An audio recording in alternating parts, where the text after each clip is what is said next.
Olá pessoal, sejam todos muito bem-vindos para mais uma aula de Direito de Família. Hoje o nosso assunto, o assunto que vamos trabalhar será a união estável, esta forma de entidade familiar, né, que assim como o casamento dá origem às famílias, né, e tantas outras formas de constituição de família, né? Mas esta modalidade de família, que é uma família considerada informal e que vem regulamentada tanto na Constituição Federal como também no Código Civil Brasileiro, certo? Então esse é o assunto que nós vamos tratar no vídeo de hoje.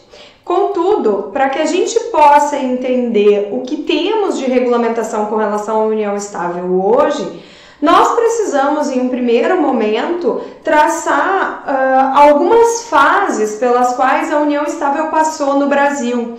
Desde um momento de total intolerância, de ser percebida como algo estranho à sociedade, como algo inconcebível pela sociedade brasileira, até o momento atual que nós temos, que é um momento de igualdade. Então, em termos de união estável, nós podemos dizer que ela passou no Brasil por 5 fases, certo?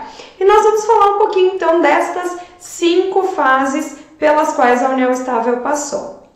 Então, a começar aí pela fase da rejeição. Então, a união estável, nós temos que entender que como ela começa a se configurar. O início da configuração das uniões estáveis, ela se dá em razão da indissolubilidade do vínculo matrimonial, do vínculo do casamento. Como no Brasil o casamento civil era considerado indissolúvel, né? Todas as vezes que as relações acabavam, que o amor acabava e aquelas pessoas se separavam, elas passavam a viver com outras em formas de uniões informais, certo? E estas uniões informais, estas relações não matrimoniais, até o final do século XX, não eram bem vistas pela sociedade, elas eram vistas como forma de adultério, havia a pecha para a companheira de ser chamada de amante, de concubina e por aí vai, né? Esses apelidos, vamos dizer assim, que são originários de uma sociedade bastante tradicional no que diz respeito à formação de família. Então, a primeira fase é uma fase de rejeição, onde a união não matrimonializada era tida como uma união ilegal, uma união imoral. O problema é, como eu mencionei, que a derivação dessas uniões é em grande parte daquele período de indissolubilidade do vínculo matrimonial que nós tivemos até 1977, quando entra em vigor a lei do divórcio. Então, até ali, nós tivemos esse grande número de uniões e desta relação de rejeição com relação às uniões estáveis, por não haver outra forma de constituir família que não pelo casamento. E naquela época, uma vez contraído o casamento, em razão da indissolubilidade, não havia como desmanchar aquele vínculo e constituir um novo casamento, ok? Só que o problema é que o grande número dessas relações passou a exigir algum tipo de tutela. Então, a segunda fase que nós temos em termos da evolução histórica da união estável é a fase chamada de tolerância, onde nós passamos a ter uma tutela exclusivamente de natureza previdenciária, ou seja, era reconhecido à concubina direitos de natureza previdenciária em razão do óbito do outro. Então, apenas, única e exclusivamente uma tutela previdenciária, né, que foi inserida pelo artigo 3º, a linha D da Lei 4.297 de 63, ok? Então, essas são as duas primeiras fases aí que nós temos com relação à nossa evolução histórica da união estável. No terceiro momento, nós tivemos aquela fase chamada de aceitação enquanto fato social. O que é esta aceitação enquanto fato social? Bom, nós já tivemos uma fase de total rejeição, nós já tivemos uma fase de tolerância, de tutela previdenciária, e agora, nessa terceira fase, nós passamos a ter uma tutela no âmbito obrigacional, ou seja, como naquela época a maioria das mulheres não tinha outra renda que não aquela atividade derivada dos cuidados com a família, com o lar, e o homem sim é que tinha a função de sair para o mercado de trabalho e trazer o dinheiro para dentro da família, quando estas relações se terminavam, se findavam, estas mulheres ficavam totalmente desamparadas. Então começou a haver uma série de ações judiciais buscando justamente uma forma de equilibrar, de reparar essas mulheres que acabavam saindo desse tipo de relação, já que eram relações informais, sem qualquer tipo de tutela jurídica. A gente pode dizer que com uma mão na frente e a outra atrás, né? Ou seja, de bolso vazio, sem nada.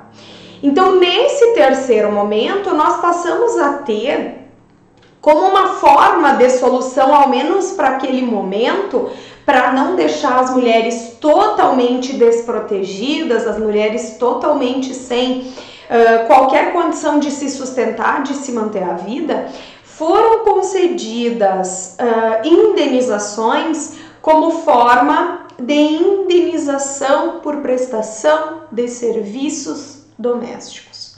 Como se aquela mulher fosse uma empregada doméstica ou, enfim, alguém que prestasse serviço àquele homem e àquela família. Certo? Então, essa terceira fase foi uma tutela patrimonial, né? Apenas como forma de evitar que elas saíssem da relação sem nada, sem qualquer tipo de condição financeira. Né? Então, era uma forma, né? Era, de certa forma, alimentos, a fixação de alimentos, né? Esta indenização por serviços domésticos. E aí, a justiça passou, então, a reconhecer entre os casais que rompiam um relacionamento de união estável, que entre eles existia uma espécie de uma sociedade de fato. Assim como acontece com relação ao direito societário mesmo, ao direito empresarial, né? Já que toda pessoa jurídica, para que ela passe a ter uma existência legal, nós precisamos, além da criação dessa pessoa jurídica através dos seus atos constitutivos, que estes atos venham a ser registrados no cartório de registro civil das pessoas jurídicas. E dentro do período entre a criação e o registro, a gente diz que existe uma sociedade de fato, né, onde tem que haver a participação para haver a partilha daquele patrimônio constituído, pois justamente isso acabou sendo aplicado nas relações de união estável. Ou seja, havendo comprovação de auxílio de participação financeira, o STF passou a entender como possível, como necessária a partilha do patrimônio em razão da existência de uma sociedade de fato, certo? Mas a quarta fase aí vem para trazer uma nova visão com relação a essas uniões estáveis, certo? A partir da Constituição de 1988, nós passamos a ter a união estável reconhecida enquanto entidade familiar, enquanto forma de constituição de família.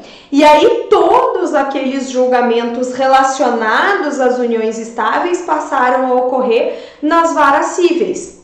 E como consequência desta regulamentação por parte da Constituição Federal no que diz respeito à união estável, nós tivemos logo em seguida a Constituição de 88 duas leis, uma em 1994 e outra em 1996, que vieram a regulamentar, a dizer quando é que existia uma relação de união estável, quais eram os requisitos necessários para tanto, né? Então a primeira lei a regulamentar a união estável após a sua previsão constitucional enquanto entidade familiar, enquanto forma de constituir família, foi a Lei 8.971 de 1994. Esta lei, dentre outras questões, ela estabeleceu como requisito para que se pudesse dizer que entre um casal existia uma relação de união estável, ou eles teriam que ter convivência pública, contínua, como se família fosse, por um período de 5 anos, ou seja, viverem como marido e mulher num período de 5 anos, ou então que existisse prole, ou seja, que aquele casal tivesse filhos. Então eram duas formas de constituir união estável: convivência por um período de 5 anos ou existência de filhos, certo?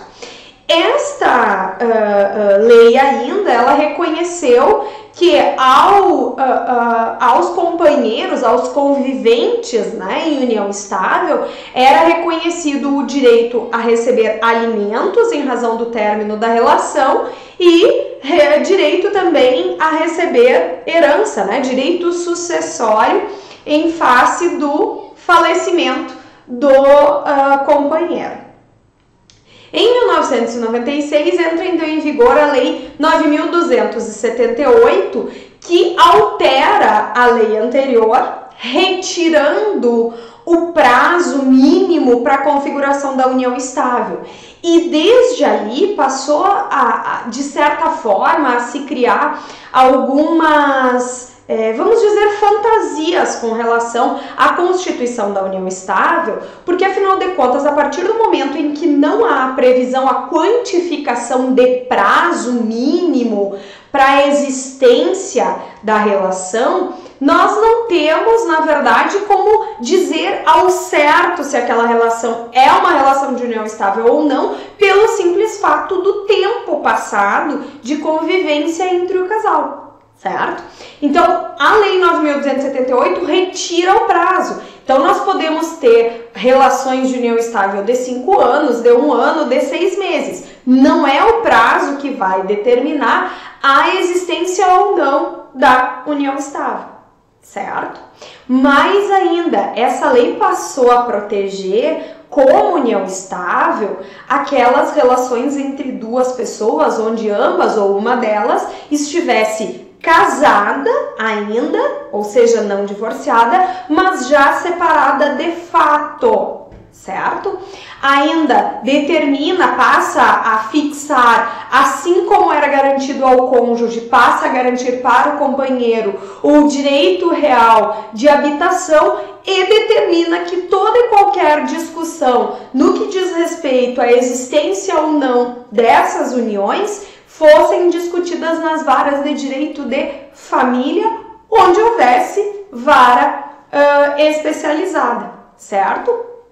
E mais, reconheceu que por ocasião do rompimento dessas relações, havia direito à partilha de bens que tivessem sido adquiridos de forma onerosa durante a relação, independentemente de prova de esforço na aquisição desses bens, algo que era exigido anteriormente em razão de reconhecimento dessas uniões como sociedades de fato. Então havia que se ter a prova do esforço comum para que pudesse haver a partilha do patrimônio. Uma vez que nós temos o reconhecimento, a ampliação, vamos dizer assim, de direitos por parte da 9.278 de 96, passa a não mais ser exigido a prova do esforço comum, da participação na aquisição do patrimônio, para que houvesse a partilha dos bens adquiridos de forma onerosa, certo? Só que em 2002, nós passamos a ter uma regulamentação também diferente com relação à união estável, em razão da entrada em vigor do Código Civil. Então, o Código Civil, ele revoga a legislação anterior e passa a disciplinar a união estável nos artigos 1723 e seguintes do Código Civil, certo? Então, todo esse regramento que nós vamos estudar com relação à união estável, determinando qual é o regime de bens aplicável, quais são os requisitos, diferenciando a união estável do concubinato é o regramento que é trazido pela Constituição Federal e pelo Código Civil Brasileiro, que revoga, como eu mencionei, essas leis anteriores, certo? E a quinta fase que nós temos com relação à união estável é uma fase bastante recente, tá? Que está beirando aí completar os seus 3 anos, que é a fase de igualdade. Tá? Por que fase de igualdade? Porque o Código Civil, embora ele tivesse revogado a legislação anterior com relação à união estável, ele ainda estabelecia diferenças entre a família oriunda do casamento e a família oriunda da união estável, especialmente no que diz respeito ao direito sucessório, certo? Porque o Código Civil de 2002 estabelecia a sucessão do cônjuge pelo artigo 1829 e seguintes do Código Civil. E a sucessão do companheiro, ela era disciplinada pelo artigo 1790. E era uma sucessão totalmente anômala, totalmente diferente. Quando hoje nós falamos em direito sucessório, nós temos que a ordem da vocação hereditária, em razão do artigo 1829 do Código Civil, falecendo alguém, primeiro herdam os seus descendentes em concorrência com o cônjuge sobrevivente, conforme o regime de bens, mas existe concorrência. Não havendo descendentes, a sucessão será dos ascendentes também em concorrência com o cônjuge sobrevivente. Não tendo ascendentes, o cônjuge herda a totalidade da herança. E não havendo cônjuge, herdam os colaterais. Só que o 1790 estabelecia um regramento totalmente distinto. E o companheiro sobrevivente, embora ele tivesse participação quando concorria com descendentes comuns dele do autor de herança, quando ele concorria com descendentes unilaterais só do autor de herança, ou quando ele concorria com outros parentes sucessíveis, ou seja, ele só herdaria a totalidade do patrimônio quando não houvesse nem descendente, nem ascendente, nem cônjuge, nem colateral. Só assim o companheiro herdaria a totalidade da herança. Então, era uma forma sucessória totalmente discriminatória e prejudicial para as relações de união estável. Então, em maio de 2017, em razão dos recursos extraordinários 646.721 e 878.694, o STF julgou pela inconstitucionalidade do artigo 1790, determinando que em termos sucessórios houvesse a equiparação do cônjuge e do companheiro na sucessão do outro. Então, em razão da declaração de inconstitucionalidade do 1790, atualmente, em termos sucessórios, toda vez que no 1829 a gente lê cônjuge, a gente também vai ler companheiro sucessível, certo? Então, hoje não existe outra forma de suceder que não seja através do 1829 do Código Civil. Tranquilo? Sereno? Bom, então vamos entender um pouquinho sobre um conceito, o que se considera como união estável, certo? Também este conceito que vem evoluindo conforme a evolução da própria sociedade. Por quê? Porque inicialmente a união estável era considerada como aquela união entre um homem e uma mulher. Inclusive, se nós pegarmos as disposições da Constituição Federal, a Constituição Federal determina lá no artigo 226 Parágrafo 3º, que para efeito da proteção do Estado é reconhecida a união estável entre o homem e a mulher como entidade familiar, devendo a lei facilitar sua conversão em casamento. Ou seja, inicialmente, união estável era considerada uma relação entre o homem e uma mulher que convivessem como se casados fossem, ou seja, que houvesse uma aparência de casamento naquela relação, certo? Então, se nós formos analisar os conceitos que estão postos aí, o Paulo Lobo diz que a união estável é entidade familiar constituída por um homem e uma mulher que convivem em posse do estado de casado ou com aparência de casamento. Mório Cussório. O Venosa vai dizer que na união estável existe a convivência do homem e da mulher sobre o mesmo teto ou não, já que a gente vai perceber que residir sobre o mesmo teto não é requisito de configuração de união estável, mas Mório Cussório, ou seja, como se marido e mulher fosse, há, portanto, um sentido amplo de união de fato, desde a aparência ou a posse do estado de casado até a notoriedade social e a ligação adulterina, certo? E por fim aí, o Gagliano e o Pamplona Filho estabelecem um conceito mais amplo de união estável em razão especialmente do julgamento por parte do STF da ADIM 4277, que ocorreu em maio de 2011, que reconheceu como em uniões estáveis as uniões homoafetivas. Então, as uniões homoafetivas têm o mesmo regramento, a mesma regulamentação das uniões heteroafetivas entre homem e mulher. Então, as uniões entre pessoas de mesmo sexo têm este mesmo regramento que estamos vendo. Então, Gagliano e Pamplona Filho afirmam que é possível se conceituar a união estável como uma relação afetiva de convivência pública e duradoura entre duas pessoas, do mesmo sexo ou não, com o objetivo imediato de constituição de família, certo? Então, esse é o conceito apresentado pelo Gagliano e pelo Pamplona Filho, certo? Bom, então agora a gente precisa entender quais são os requisitos para a configuração da união estável. Nós já vimos, então, que esta entidade familiar, ela está tipificada tanto no Código Civil, como também na Constituição Federal. Então, a união estável vai ter como requisitos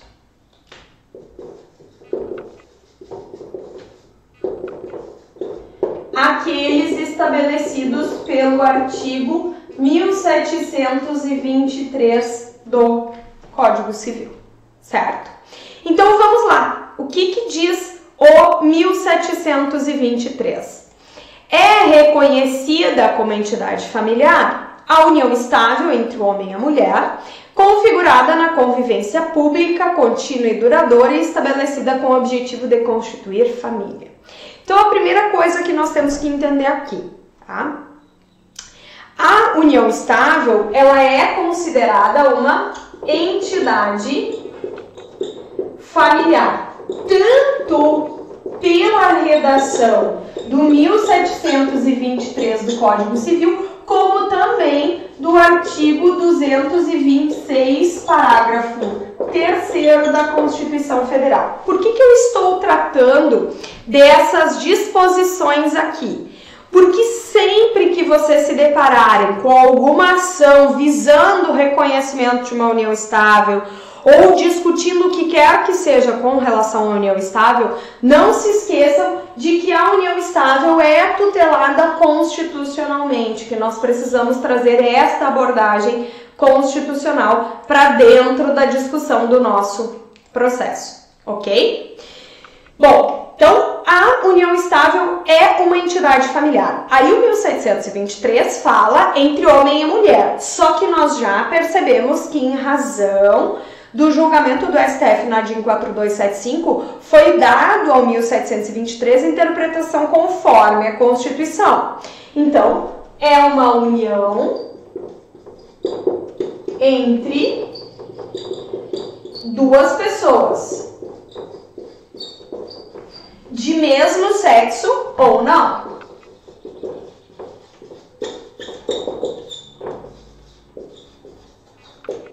Isso em razão da ADIM 4277, julgada pelo STF em 2011, ok?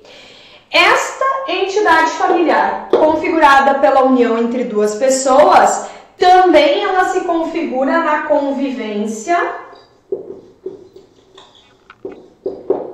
pública, na convivência contínua, na convivência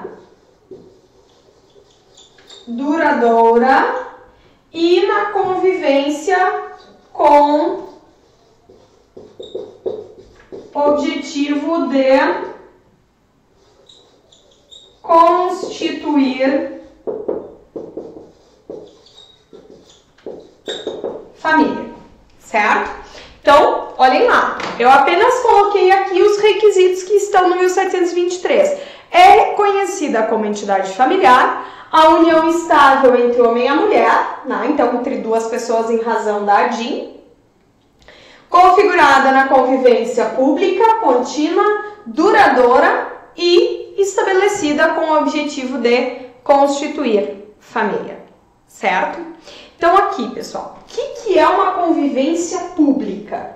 É uma convivência que não é escondida, que a pessoa, o casal, se apresenta socialmente nas ruas para a família, para os amigos, como se marido e mulher fosse, independentemente de existir ou não um documento formalizando aquela união. Então, isto é uma convivência pública. O que é uma convivência contínua? Contínua é aquela convivência que não tem interrupção. Não que não possam eles ter os seus desentendimentos, mas que não tenha um marco temporal que determine um fim e um marco temporal posterior que determine um recomeço, vamos dizer assim. Então, quando se fala em continuidade, é esta ideia de uma certa estabilidade na relação. Eles são vistos de fato publicamente como marido e mulher e é uma união que é contínua, sem aquelas interrupções. É a ideia de estabilidade realmente. Quando se fala em duradoura, é algo que dura no tempo, embora não exista uma quantificação de tempo para configurar ou não esta união. Ou seja, eu não tenho como dizer que é uma união de 1 ano, que é uma união de 2 anos, que eu preciso ter X meses para configurar uma união como união estável. Eu dependo muito mais da configuração de todos os requisitos reunidos do que propriamente deste requisito temporal. Então eu preciso que vocês entendam, que vocês percebam que não é o tempo que vai determinar se aquela união é uma união estável ou não, certo? O tempo aqui é o menor dos requisitos. Agora, este sim é o requisito fundamental para definir a união estável, o objetivo de constituir família, tá? Esse objetivo de constituir família, de viver como se marido e mulher fossem, como uma família unida, é que define, na maioria das vezes, que aquela união ultrapassa uma relação eventual, uma relação de namoro e passa a se configurar em uma união estável, certo? Falando sobre isso, então, nós temos que entender que esse objetivo de constituir família, ele pode se dividir em dois, em um objetivo presente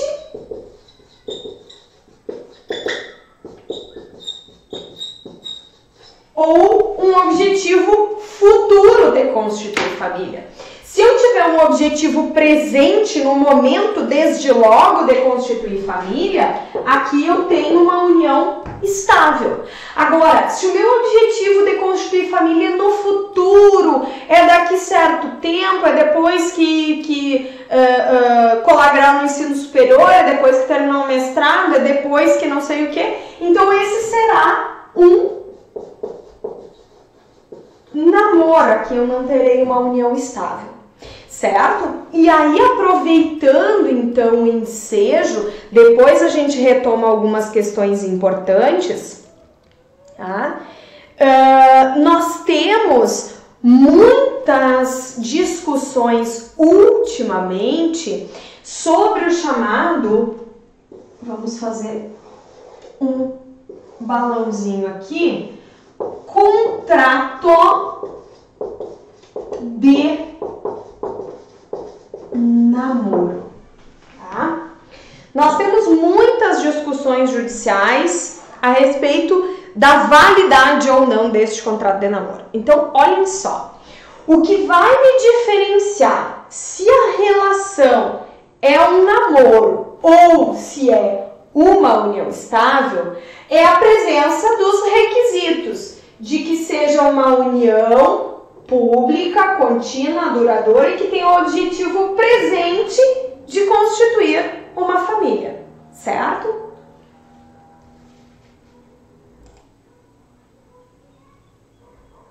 Então, toda vez que eu tiver esse objetivo presente de constituir família, eu tenho união estável. Quando o objetivo for futuro, eu tenho namoro. Bom, aí, pessoal, começou uma discussão, especialmente no âmbito do IBDFAM, do Instituto Brasileiro de Direito de Família, a respeito da viabilidade jurídica de se estabelecer os chamados contratos de namoro para evitar a configuração da união estável.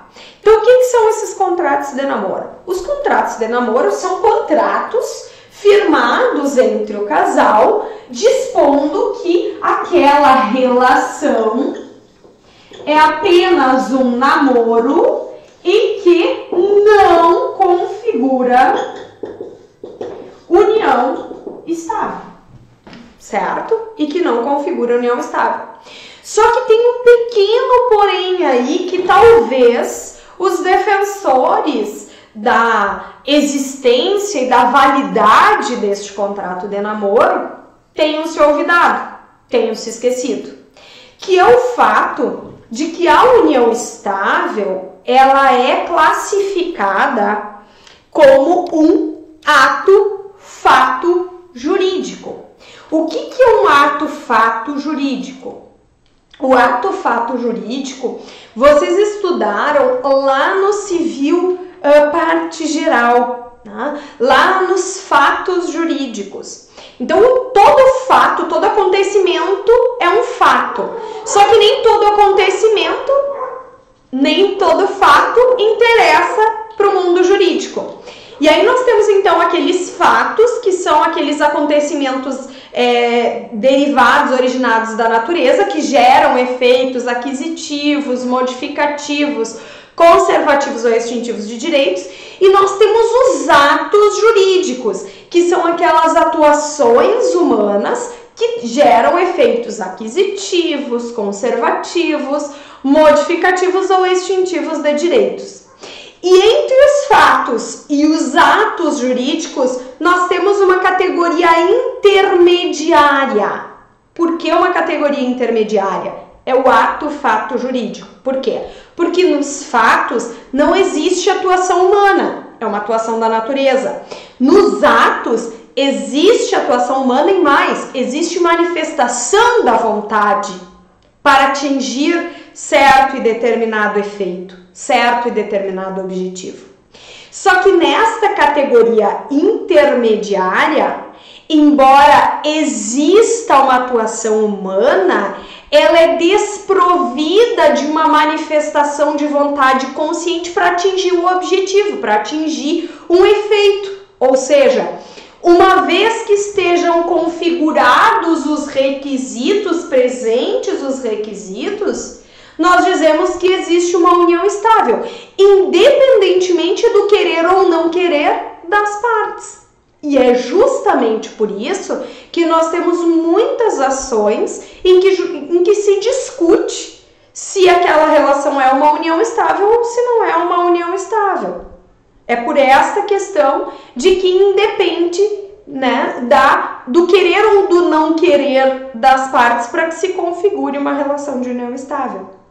Eu estou dizendo tudo isso para quê? Para que vocês entendam que na realidade este contrato de namoro que nós estamos colocando aqui, ele não tem qualquer validade jurídica para a finalidade de afastar a configuração da união estável. Ou seja, se estiverem presentes os requisitos de uma união entre duas pessoas, que seja pública, que seja contínua, duradoura e com o objetivo presente de constituir família, estará configurada uma união estável, ainda que aquelas partes tenham firmado um contrato de namoro dizendo que aquela relação não é união estável e é apenas um namoro, certo? Então, pessoal, assim, eu costumo dizer que analisando a validade do contrato de namoro, para fins de afastar a união estável, ele é nulo. Por que ele é nulo? Porque todo aquele negócio que visa violar uma lei dispositiva, aquilo que a lei estabelece, é nulo. Então, se a lei está estabelecendo o que é uma união estável, quer dizer que aquilo não é, embora se configure, é nulo aquele negócio. Pode, vamos deixar bem claro, este contrato de namoro servir para quê? Para que eventualmente, se e quando se configurar uma união estável, que ele possa definir qual será o regime de bens a incidir naquela situação. Porque como regra geral, o regime de bens que vigora na união estável é o regime de comunhão parcial de bens. Isso está lá no artigo 1725, ou seja, diz lá o Código Civil,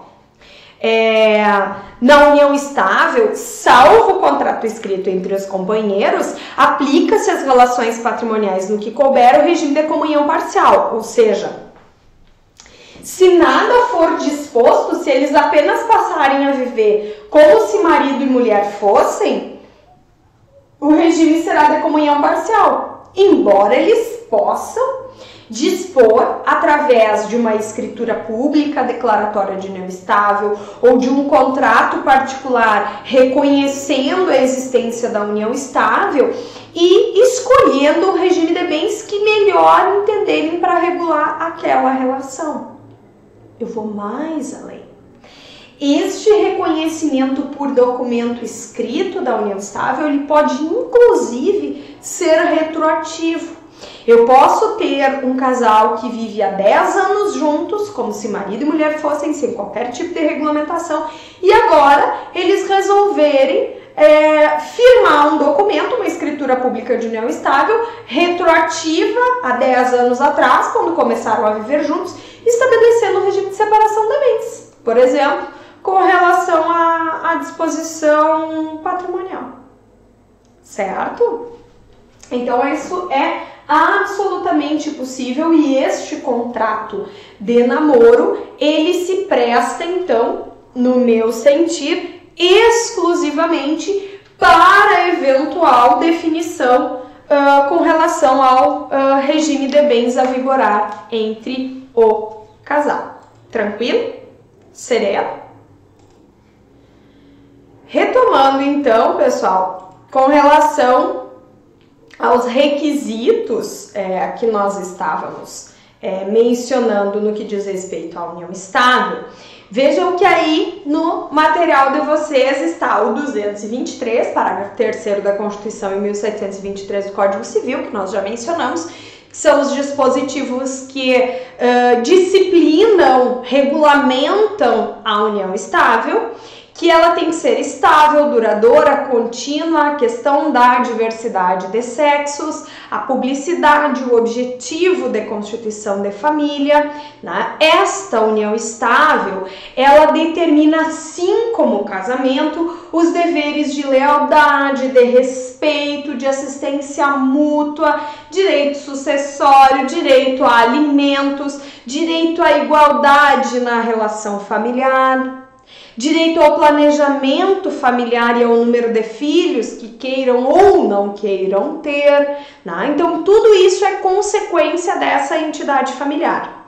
E por último, está aí a questão do requisito da coabitação. Tá? Então o que é isso? O que é esse requisito da coabitação? É saber se residir sobre o mesmo teto é ou não requisito para que se configure a união estável.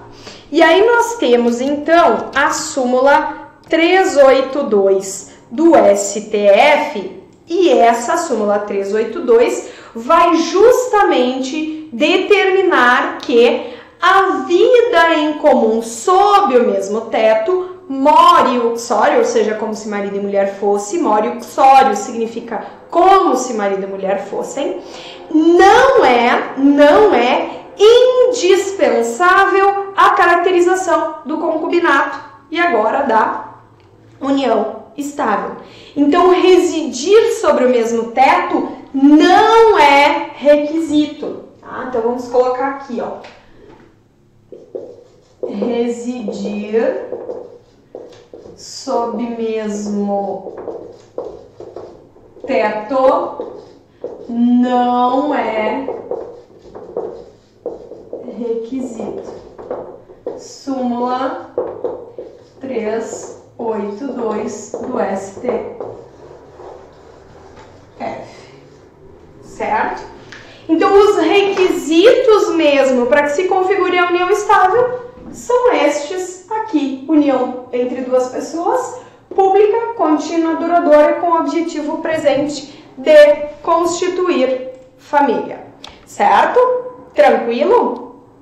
Bom, e aí vocês devem estar se perguntando se é possível a configuração de duas relações de união estável ao mesmo tempo. Ou se é possível que se configure um casamento e, paralelamente, uma relação de união estável. Ou seja, é possível que se reconheça uma segunda família com os mesmos direitos de união estável, de casamento ou de entidade familiar que é reconhecido pelo casamento ou pela união estável? E aí, pessoal, eu acho muito interessante e propício nós analisarmos um exemplo, tá, que o Tartucci traz no livro dele, tá? É um exemplo do Tartucci copiado tal e qual está no livro dele. Diz o seguinte: Tício, residente na cidade de Ribeirão Preto, interior de São Paulo, vive em união estável nesta cidade com Maria Antônia desde o ano de 2002. A união apresenta todos os requisitos constantes na lei civil. Toda a sociedade local conhece a existência da entidade familiar, tratando os companheiros como se casados fossem. Todavia, Tício é viajante e desde o ano de 2003 encontra-se com Maria Figueiredo todas as segundas-feiras na cidade de Franca, onde mantém um escritório. A relação também se enquadra nos termos do artigo 1723. Tício e Maria Figueiredo têm um filho em comum, João Henrique, de 1 ano de idade. Tício mantém ainda uma união pública notória e contínua com Maria Augusta na cidade de Batatais, para onde vai todas as quintas-feiras vender seus produtos. Aliás, Maria Augusta é dona de um estabelecimento comercial em que Tício consta como sócio. Ambos têm um negócio lucrativo naquela cidade do interior paulista. O relacionamento amoroso existe desde 2004. Por fim, Tício tem um apartamento montado na cidade de São Paulo, onde vai ocasionalmente, de 15 em 15 dias, a fim de comprar produtos para vender no interior paulista. Neste apartamento reside Maria Carmen, com quem Tício tem um relacionamento desde o final do ano de 2004. Essa sua convivente está grávida e espera um filho seu. No caso hipotético, uma Maria não sabe da existência da outra como convivente de seu companheiro, até que um dia o pior acontece e o mundo desaba.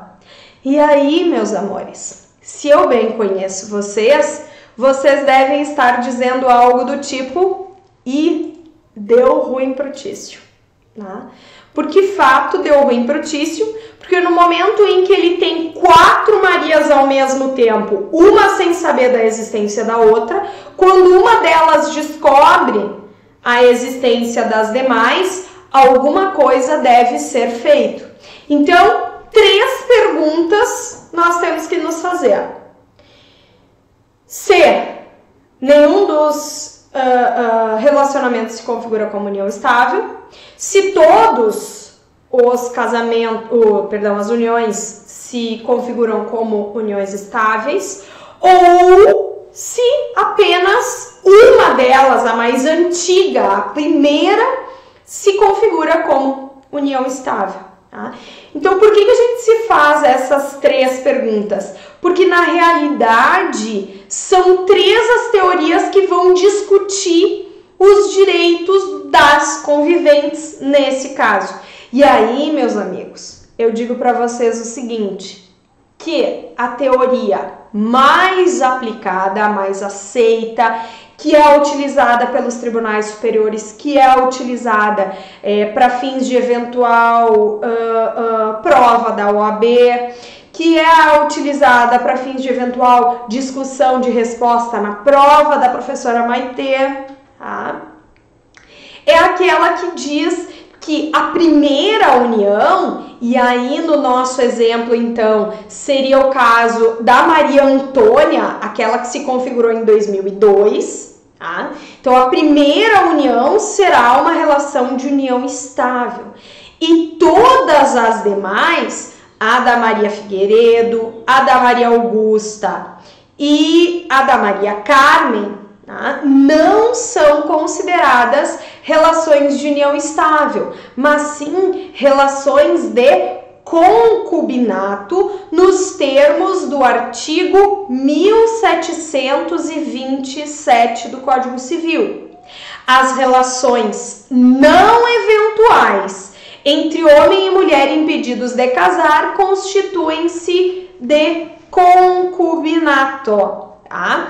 Então, nos termos do exemplo anterior, a primeira relação será considerada uma entidade familiar, vai ser discutida pelas varas de família, vai ter a aplicação de todos estes requisitos com relação à união estável que nós estamos falando, e todas as demais relações serão discutidas no âmbito da sociedade de fato. Ou seja, eventual partilha de patrimônio somente com a prova do esforço comum para a aquisição desses bens. Então, se nós formos analisar de novo o nosso exemplo, a relação do Tício em Ribeirão Preto com a Maria Antônia é uma relação de união estável, por ser uma união pública, contínua e duradoura, e por ter sido a primeira a se configurar. A união do Tício com a Maria Figueiredo, embora tenha filho, não é uma relação de união estável, e eventualmente, se houver aquisição de patrimônio com prova de esforço comum, a Maria Figueiredo terá direito a partilhar tão somente aquele patrimônio com o Tício, certo?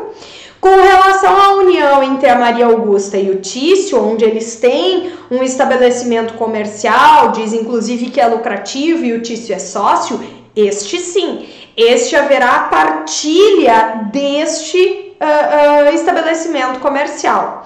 E com relação a Maria Carmen, no mesmo sentido da Maria Figueiredo, o filho vai ser reconhecido, o filho tem todo o direito, mas eventual partilha de patrimônio somente se houver prova no esforço comum da aquisição de algum bem. Tranquilo? Sereno? Então, a partir do momento em que se configura a união estável, em que tu consegues fazer a prova da existência dos requisitos, e muitas vezes não é fácil definir o momento inicial em que passa a produzir efeitos essa relação, mas quando tu consegue definir, é a partir dali que todos os efeitos de fidelidade, de assistência mútua, de igualdade na relação passam a ser produzidos, certo? Lembrando sempre que, embora residir sobre o mesmo teto não seja requisito para a configuração da união estável, esse residir sobre o mesmo teto pode ser determinante para fixar o momento do início da produção dos efeitos, certo?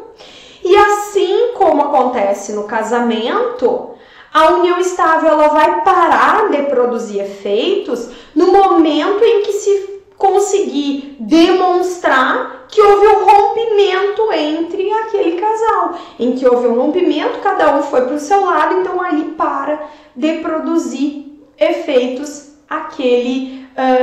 aquela relação de união estável, especialmente o regime de bens, tá? Especialmente o regime de bens. Lembrando, se nada houver disciplinado entre as partes, regime de comunhão parcial. Se, contudo, as partes dispuserem de forma escrita, elas podem escolher qualquer dos regimes de bens. Comunhão universal, separação convencional ou ainda a participação final nos aquestos, certo? E aí, como consequência do regime de bens, nós temos que lembrar aquilo que nós já falamos nas aulas com relação aos regimes, no que diz respeito à necessidade ou não da anuência, da autorização do outro para praticar aqueles atos lá do 1647, lembram disso? Que salvo no regime de separação absoluta é exigida a anuência do outro para poder, por exemplo, alienar bens imóveis?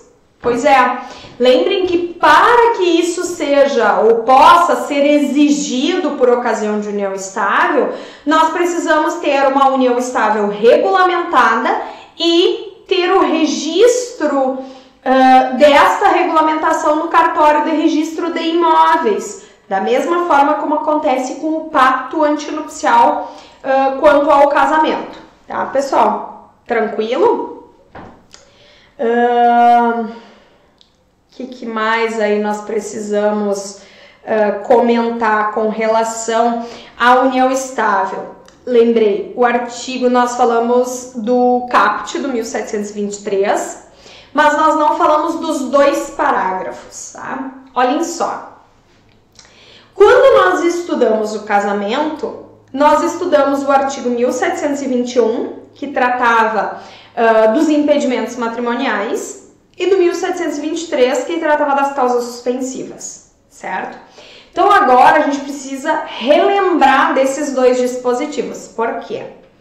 Porque o parágrafo 1º do 1723, ele diz o seguinte, ó: a união estável não se constituirá se ocorrerem os impedimentos do 1521, não se aplicando a incidência do inciso 6, no caso de a pessoa casada se achar separada de fato ou judicialmente. Então, olhem lá, o 1521 diz o seguinte, ó: não podem casar, então também não podem constituir união estável. os ascendentes com os descendentes, seja parentesco natural ou civil, afins em linha reta, adotante com quem foi cônjuge do adotado e o adotado com quem foi do adotante, os irmãos uni ou bilaterais e demais colaterais até o 3º grau inclusive, o adotado com o filho do adotante, inciso 6, as pessoas casadas, e aqui vem a exceção, as pessoas casadas não podem constituir união estável, salvo se já estiverem separadas de fato. Aí poderá configurar união estável. Inciso 7, o cônjuge sobrevivente como condenado por homicídio ou tentativa de homicídio contra o seu consorte. Tá? Então, estas situações dos impedimentos matrimoniais que se aplicam ao casamento também são aplicáveis à união estável, ok?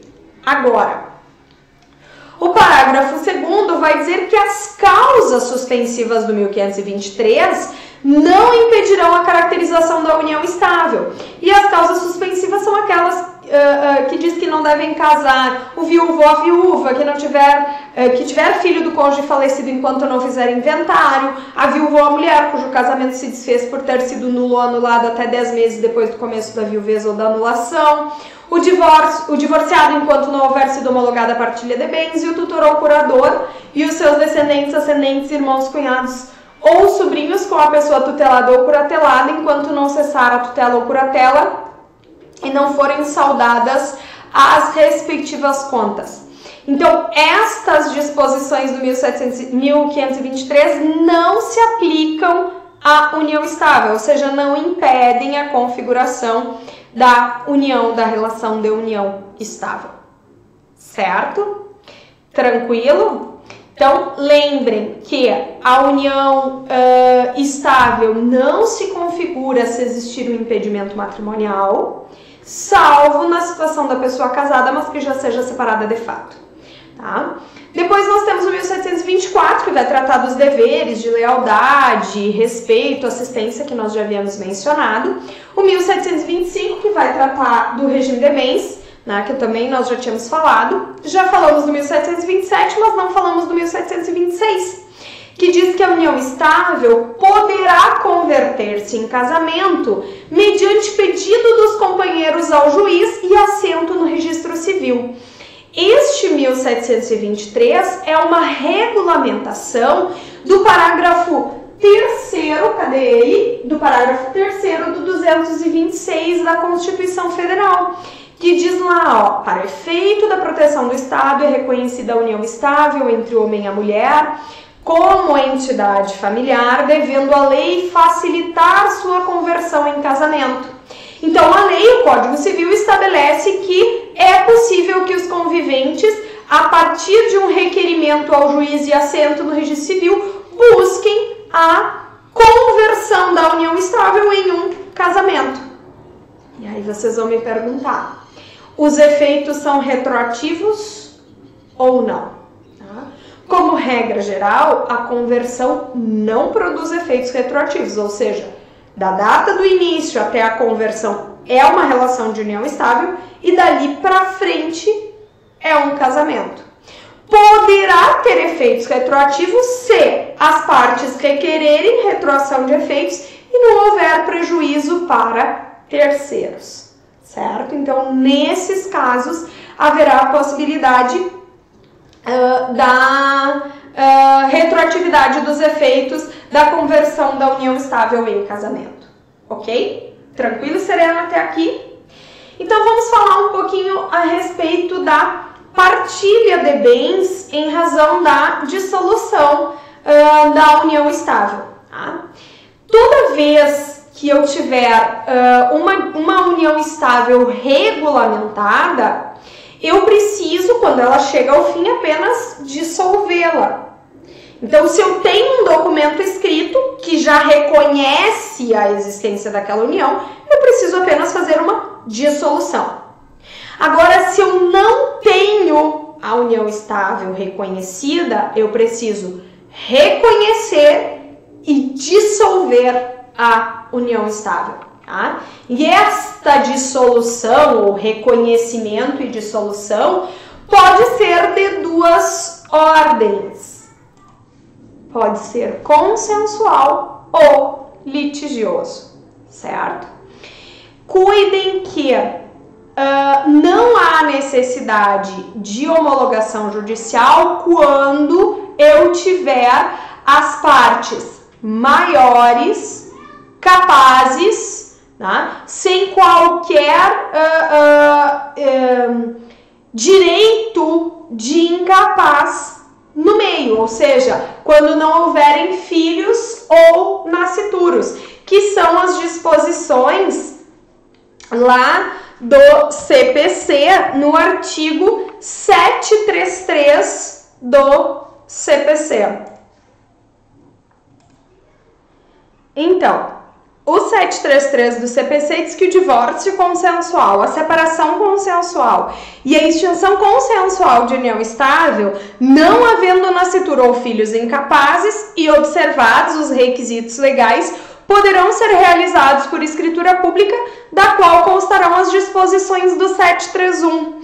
Quais são as disposições do 731? São aquelas cláusulas que são obrigatórias, tanto para a dissolução de união estável quanto para o divórcio. Nós falaremos mais a respeito delas quando trabalharmos o divórcio mais adiante, tá? Então, são aquelas disposições com relação à partilha de bens, com relação a alimentos entre ex-cônjuges ou ex-companheiros, com relação a alimentos entre filhos, com relação à guarda destes filhos, tá? Esta escritura pública, ela independe de homologação judicial, segundo o parágrafo 1º, mas as partes precisam estar assistidas de advogado, certo? Então, a dissolução de união estável, ela pode ser consensual ou litigiosa. Se ela for consensual e todos forem capazes, pode ser feita extrajudicialmente, independentemente de homologação. Se for litigioso, vai, então, para via judicial, aí não há como ser feito extrajudicialmente. Tranquilo? Sereno? Então, pessoal, toda vez que nós tivermos uma união reconhecida já, eu apenas preciso dissolver, seja de forma consensual, seja de forma litigiosa. Se for consensual, eu posso fazer por escritura pública, desde que todos sejam capazes e que não haja interesse de filho incapaz ou nascituro. Se for litigioso, aí precisa ser judicial, certo?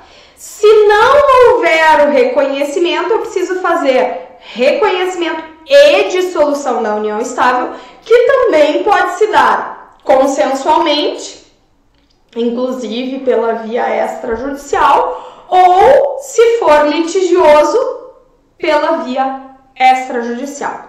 Nessas situações, havendo a dissolução da relação de união estável, deverá haver a partilha de bens nos termos do regime escolhido. Se for comunhão parcial, a partilha dos bens adquiridos de forma onerosa durante a relação. Se for separação absoluta, não existem bens a serem partilhados. Se for comunhão universal, tudo será comum, ok?